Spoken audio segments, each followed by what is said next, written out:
Hi viewers, Photoshop తర్వాత పాఠానికి మీకు స్వాగతం.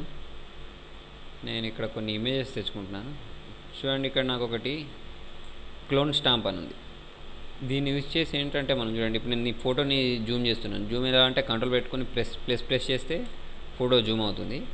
చూడండి, ఇప్పుడు నేను ఈ స్కిన్ దగ్గర ఇక్కడ ఆల్ట్ ప్రెస్ చేసి ఇక్కడ క్లిక్ చేశాను. క్లిక్ చేసి ఆల్ట్ వదిలేసాక ఇక్కడ క్లిక్ చేశారనుకోండి, మీరు ఇక్కడ స్టాంప్ చేయొచ్చు అన్నట్టు. దీన్ని ఇక్కడ కలర్ అంతా ఇక్కడ స్టాంప్ చేసుకోవచ్చు.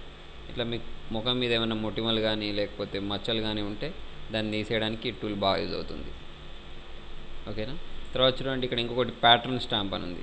ఇదేంటంటే మనకి ఇక్కడ కొన్ని ప్యాటర్న్స్ దొరుకుతాయి, వాటితో మనం బ్యాక్గ్రౌండ్స్ చేంజ్ చేసుకోవచ్చు. ఇక్కడ ఉంది చూడండి, ఇక్కడ తీసేసుకొని మనం వెనకాల ప్యాటర్న్ చేంజ్ చేయొచ్చు అన్నట్టు దీన్ని.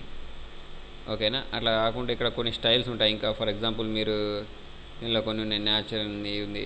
దీన్ని క్లిక్ చేసి అపెండ్ అంటే ఇంకా కొన్ని యాడ్ అవుతాయి అన్నట్టు. ఇట్లా మీరు ఏదైనా యాడ్ చేసేసుకోవచ్చు, ఇట్లా బ్యాక్గ్రౌండ్ చేంజ్ చేయొచ్చు దీన్ని.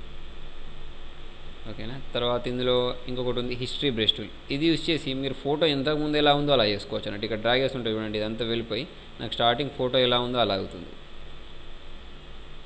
ఓకేనా. తర్వాత ఇందులో ఇది ఉంది చూడండి, ఆర్ట్ హిస్టరీ బ్రష్ టూల్ అని. ఇది యూజ్ చేసి మొత్తం మనం ఒక ఫోటోని ఆర్ట్లా గీస్తే ఎలా ఉంటుందో అలా చూపించవచ్చు.